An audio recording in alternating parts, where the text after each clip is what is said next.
Well, welcome back to Victorious Friday. My name is Terence Chatmon. I'm here with a special guest today, Tony Emmanuel. Tony is the owner and the founder of the Mulch Company. I'm excited to have him here. You know, when I think about the marketplace, there are roughly 30 million businesses here in America, and 22 million of those businesses are considered what we call small business. They have less than 50 employees. They do less than $100 million, but yet they are the fabric of America. They are the ones that make America work. And today I have with me a special guest who really epitomizes the small business. And when I think the reason I wanted to have Tony on with me today, as we are going through this COVID-19 pandemic, many of our small businesses are having to close or change dramatically the way they do business. And it's impacting families all around this country.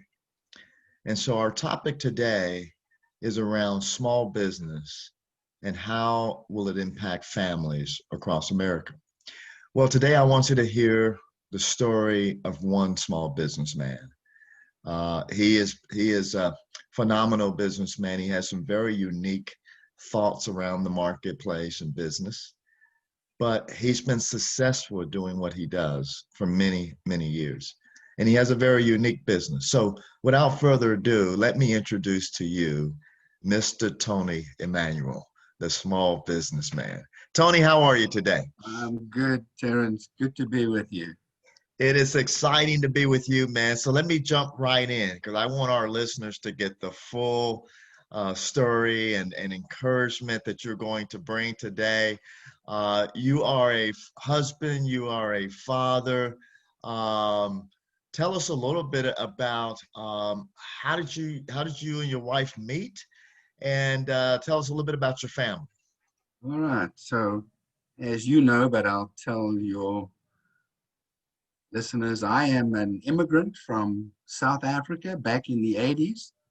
My wife and I were married at the time. We had 3 children, age 8, 5, and 2. And I came here on a supposed 3-year contract. And that was 30 years ago. So I'm still here. And I came to a large corporation. My background is in finance and manufacturing accounting. And this was a large company with 1,200 employees and 100 million in sales. So I guess it wasn't your small company version. It was the larger company, subsidiary of an international company. And it was the biggest window maker in the nation at the time, back in the late 80s. And I saw the underside of US business right there. It was supplying windows to builders, and so it was somewhat seasonal. And the management would hire and lay off people strictly in line with how business was doing. So it came to be that Fridays were dreaded days at that company because you never knew if you were going to get laid off because the sales stats were not public knowledge to the people in the company.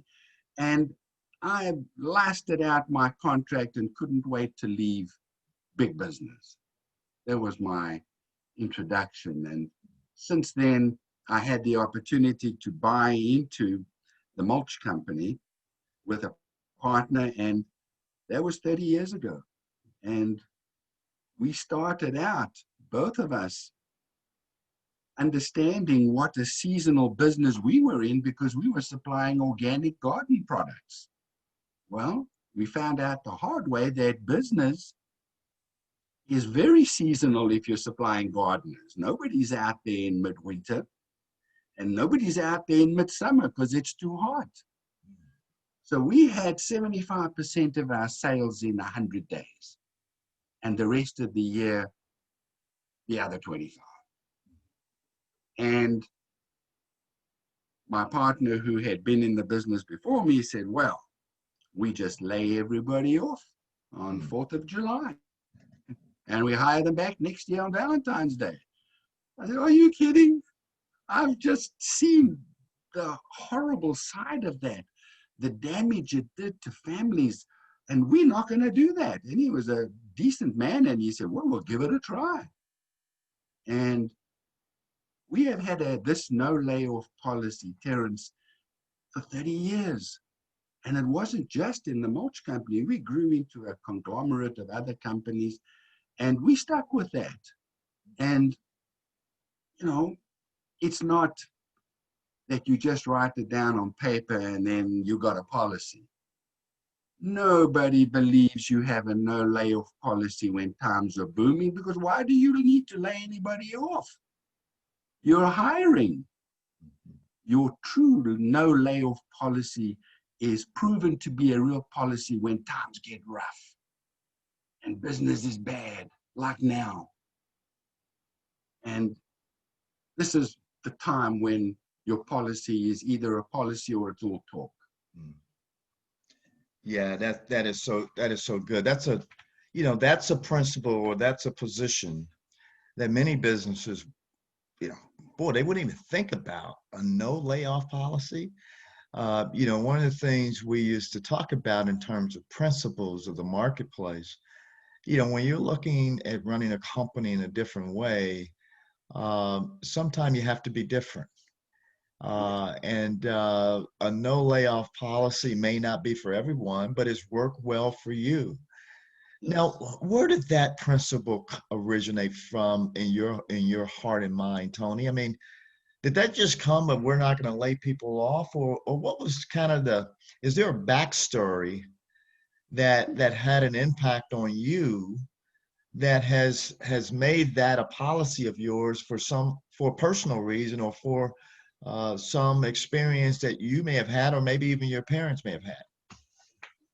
I never got that in business school. I never got it at college.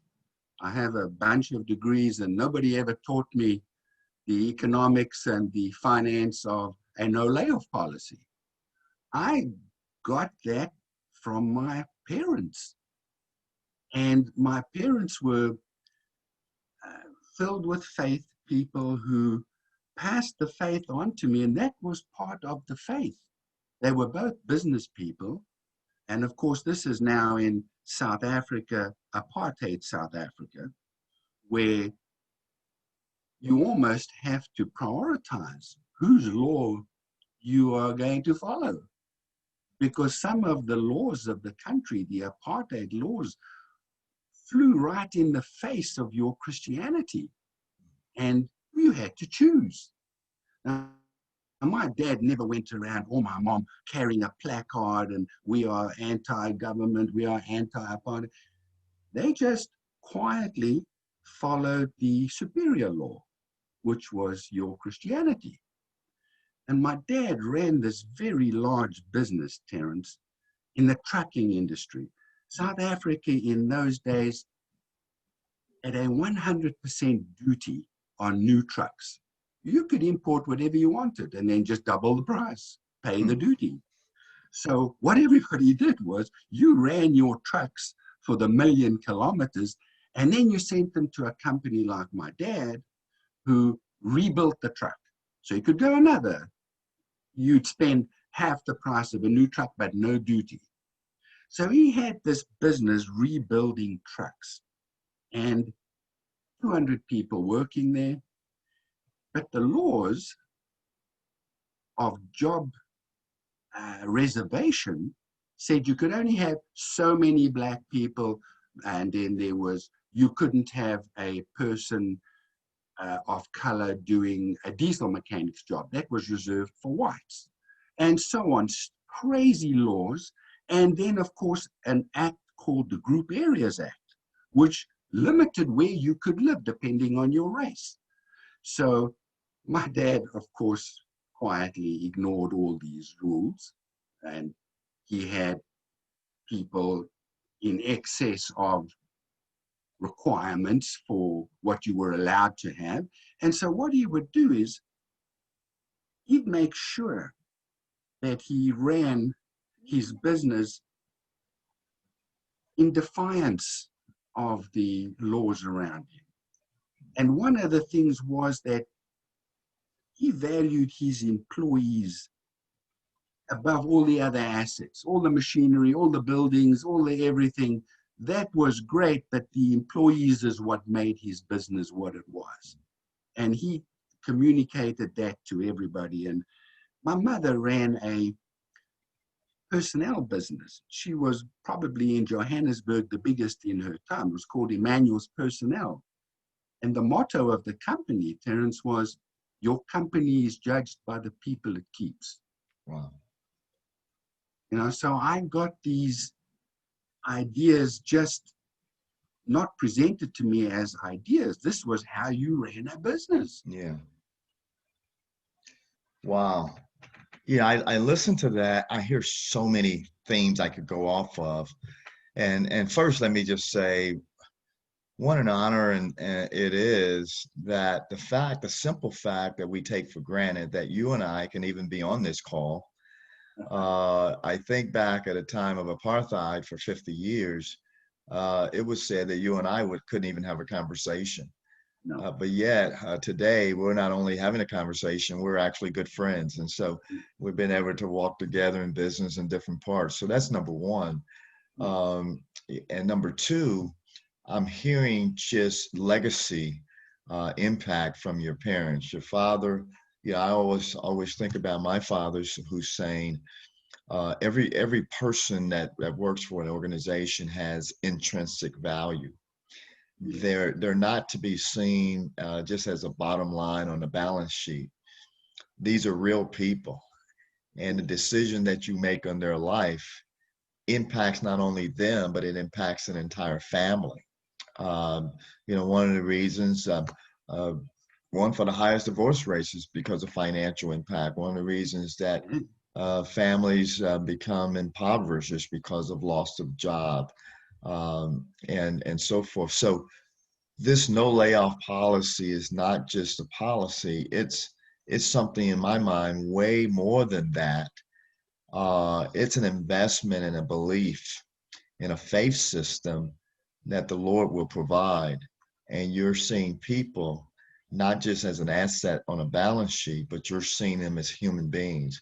That's even if you have to sacrifice, and I'm sure you have over the years, to make this a reality, you're saying that people are more important to you than anything else. Let's take this principle. I want to dive into some things as it relates to your family, as it relates to you as a businessman who's trying to build a business. Obviously, you've been successful. And at the same time, you've got a balanced home. I don't even know if that's what that means. But what are some of the things you may have done over the years to make sure that you could prioritize the home, your marriage, your children, and even the challenges that you face in trying to do so? Because these are real challenges. Yeah, yeah. Well, Terence, look, not everybody is built to be a small businessman. You take risks, you sign personal guarantees because you're not going to the stock market for your funding. And my wife grew up in a home where her father was a senior civil servant in the South African Post Office. He was an electrical engineer, very stable job. Her mother was a homemaker, brought all 5 kids up, so the concept after she gets married to me, and there's this guy going out and taking chances and not getting a job, it was scary for her. And so I recognized how scary it was for her. And she is still part of the business. She is my financial officer, just as it happens. And what I did was I made sure that our family home is not in my name. It's in her name. God forbid I get called upon to pay up one day because I went too far on some deal or other. Nothing is going to happen to our family home. I have made sure that she has personal assets and income that are independent of my business. And so I recognize that, and she recognizes that I could never survive in a job for somebody. So it's not like we're completely on the same page. It's just that we recognize each one is a little different, and you have to compensate like that. Now, my three children, who are all now grown, are more like me than they are like my wife. They're all in business on their own.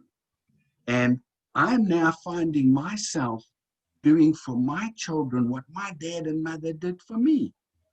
Soon as this COVID thing hit, Terence, my daughter Amy runs two very large nursery schools in Nashville. 500 kids in total, 250 in each school, 40 teachers in each school. And when it looked like we were going to be shut down back in February and March when this pandemic started out, Amy came and says, Dad, what are we going to do? I got 80 teachers. I said, we're not going to lay a single one of them off. She said, well, how are you going to do that? I said, I don't know yet, but we're definitely not going to lay them off. And we never did. And of course, along came the PPP program that I didn't know at the time. And we're back open with the nursery schools full again. We never laid off a single teacher the whole time. Wow. So here it is that this principle now goes to the next generation. So now we had 3 generations impacted. Yeah.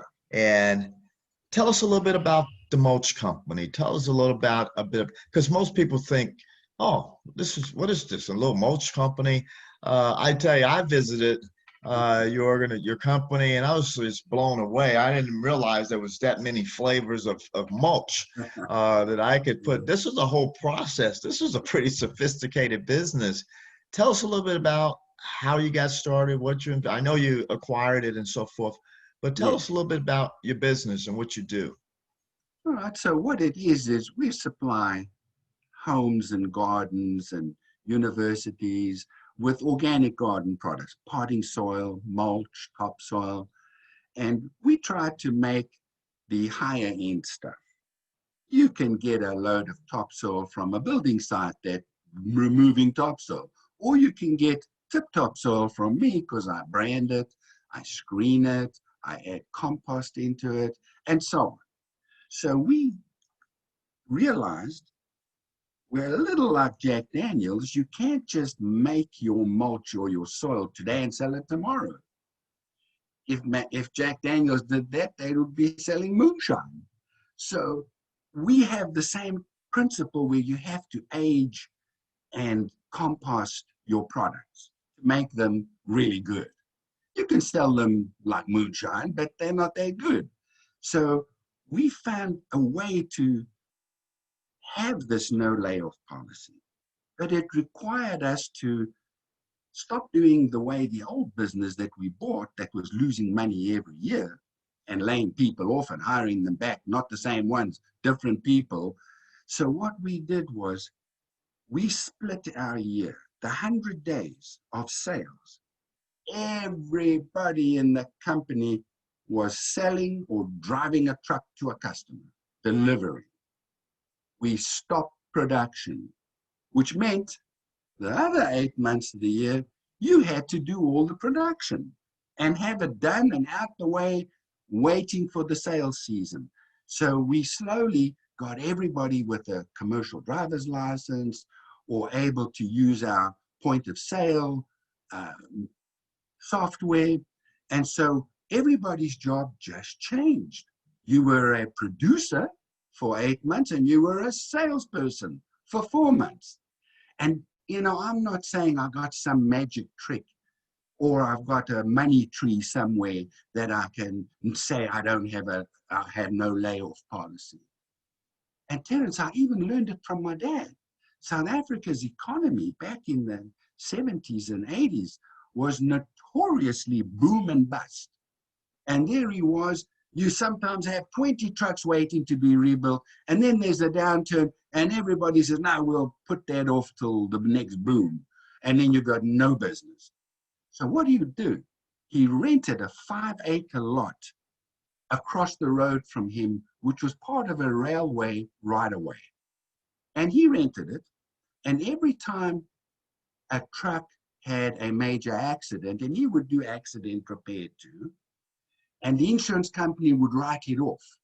He'd always buy the wreck, and he'd store it in a very methodical way in this 5-acre scrapyard, we called it. And as soon as business dried up, he'd go and bring stuff out of the scrapyard, the Mercedes truck that had a rear end collision and the one that had a front end collision, and he'd strip the two and make a truck.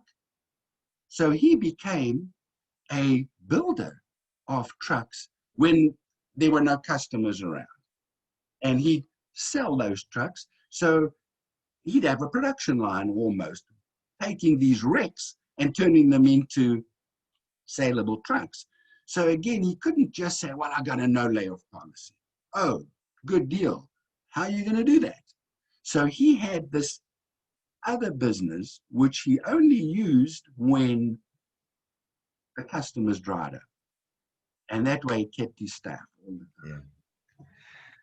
Tony, that's a great principle. We've also used to talk about principles of businesses, things like, prayer is the lifeblood of our type of business, because you don't have a Christian business, you're a Christian who owns a business. Yes. And we talked about different principles.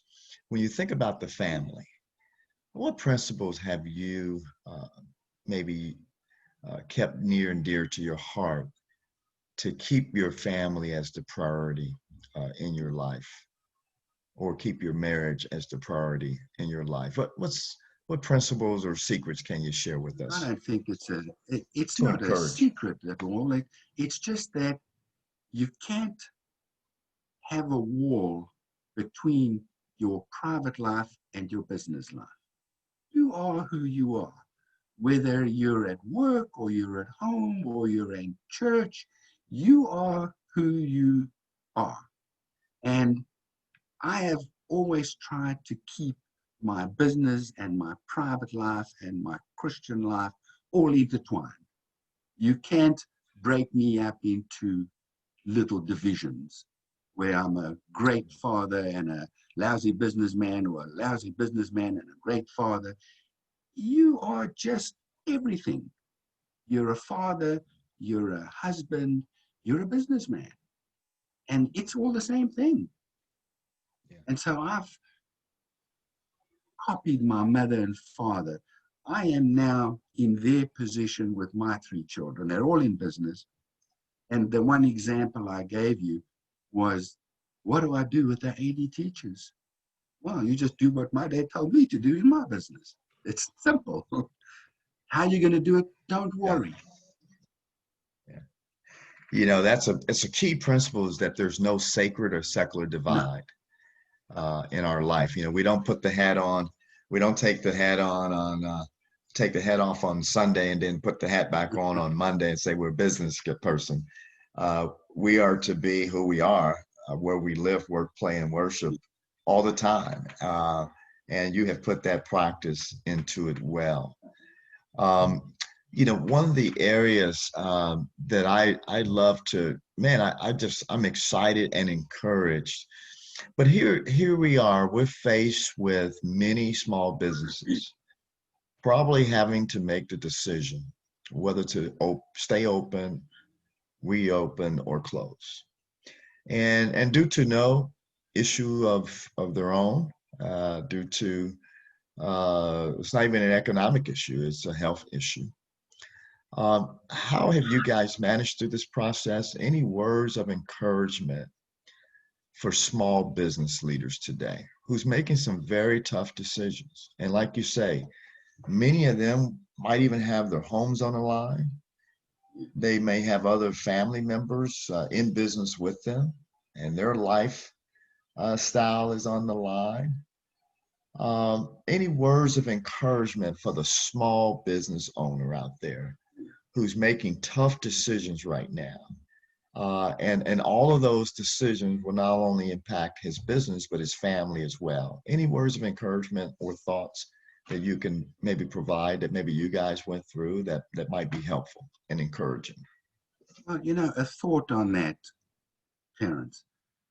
I translate all my businesses into money. I've got to see the financial effect of everything. And growing up in South Africa until my 30s, I lived in this boom and bust economy. Feast or famine. There was no middle ground. Every time you were in famine, you were living off what you saved in the feast. And I've kind of got that in my own mind. When we're doing real well, I haven't yet bought my Corvette. And if you look at a company like me, you have money flowing out of your ears in spring. You could easily go and pay cash and buy a Corvette. But then you got 8 months of, no, I can't spend it. I need to save it for the payroll in February when it's snowing and there's no sales. So I know this is not encouraging, but you do have to run your business as though you are in a feast and famine world.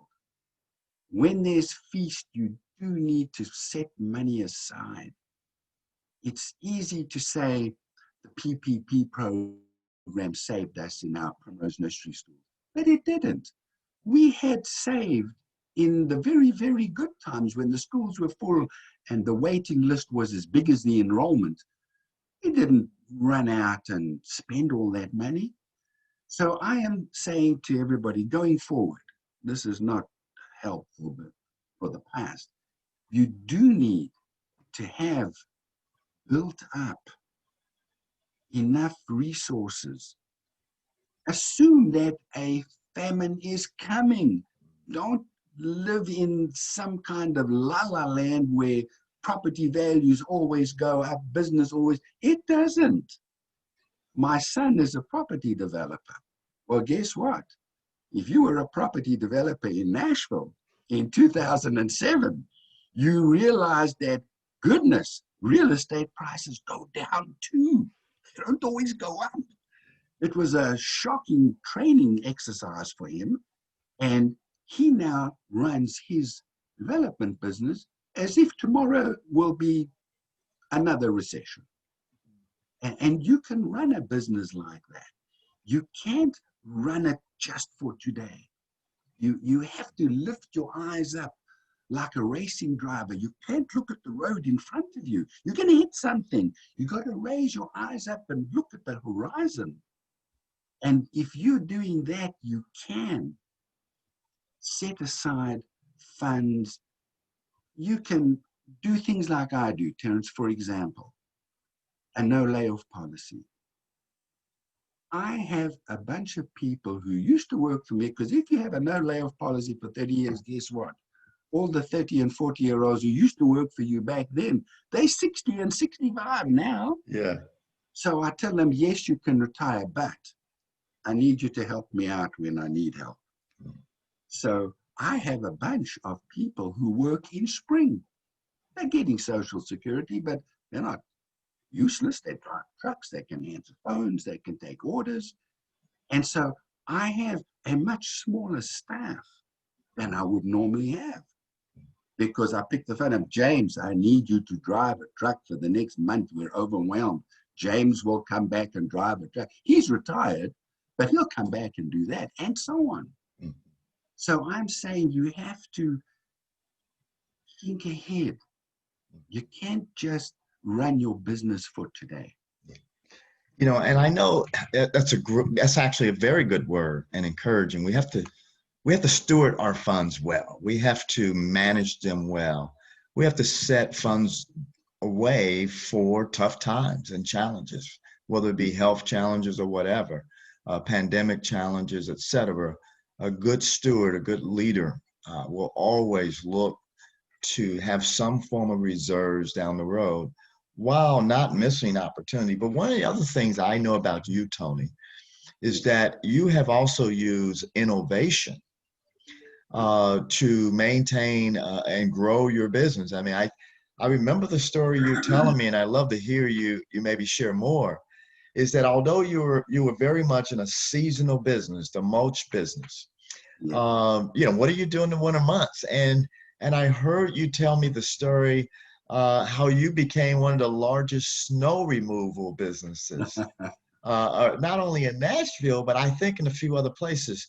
Yeah. So innovation has played a role in your business and in your leadership as well. Give me a little bit of the story around that, Tony, if I remember that correctly. Yeah. Yeah. We branded our products to start off with so that we weren't just selling topsoil and mulch. If you wanted black mulch, we didn't call it black mulch, we called it midnight mulch. And if it was topsoil, we didn't call it topsoil, we called it tip topsoil. But we have times when no matter what, 8 months is too long. There's only so much production you can do at that time of year. And in our business in Kentucky, we had a lady who ran a business making countertops out of wood, butcher block. Very difficult to make because you glue all these pieces together. And she had a seasonal business opposite to ours. And we did a deal with her where half a dozen of our employees would work for her and stay on our payroll, and that we kept their health insurance and all their benefits. So we would share employees with other businesses. All my drivers in winter have a deal with one of my customers who runs a snow removal business. He doesn't want to hire a whole bunch of drivers waiting for snow. We only get about 2 weeks of snow, 3 weeks in Tennessee. It's not that big of a deal. So, and yet he has the contract with 20 or 30 bank branches to clean their parking lots. Well, he picks the phone up and all my drivers go work for him. And they're off my payroll while they're doing that. And I just rearrange how we do business with them gone. Yeah, it's not rocket science. You can't pay a full payroll all year long when you don't have funds coming in. I don't have a money tree. Well, I think, that's encouraging, Tony. And for the small businesses out there today, this podcast is for you. You may be looking at this pandemic, certainly concerned about your future and your business future.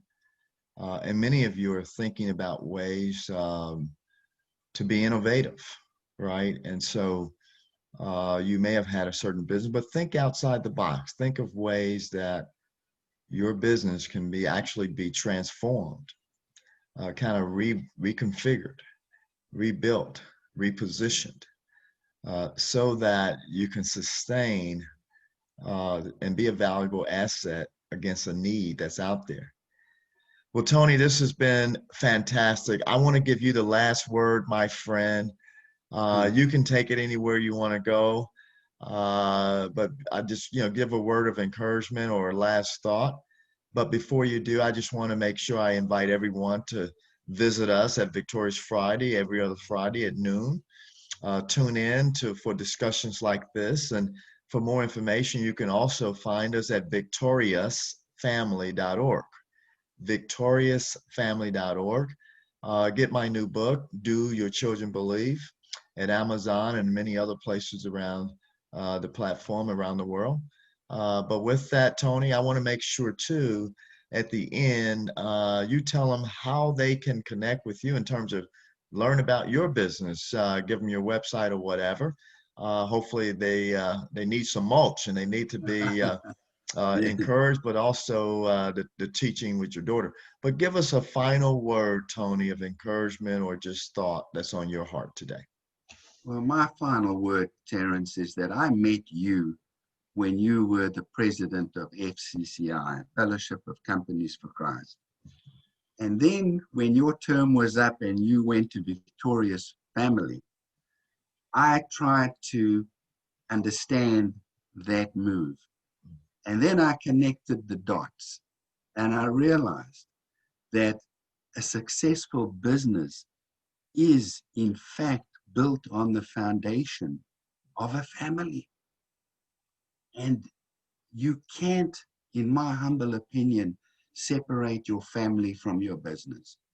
And to me, the word family business is just an obvious link that I can't imagine a business that's not a family business.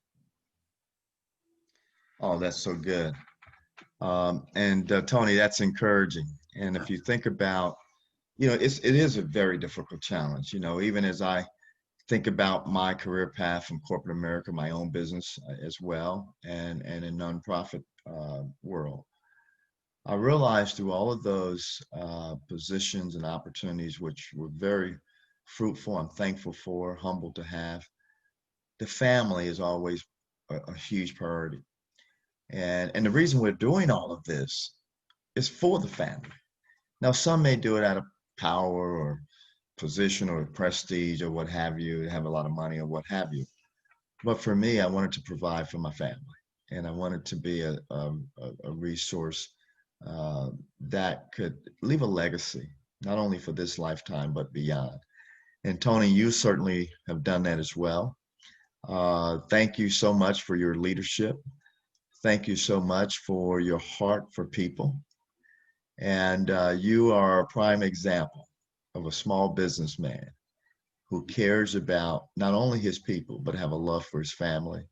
And I am so honored to know and meet you. And it's been a pleasure, my friend.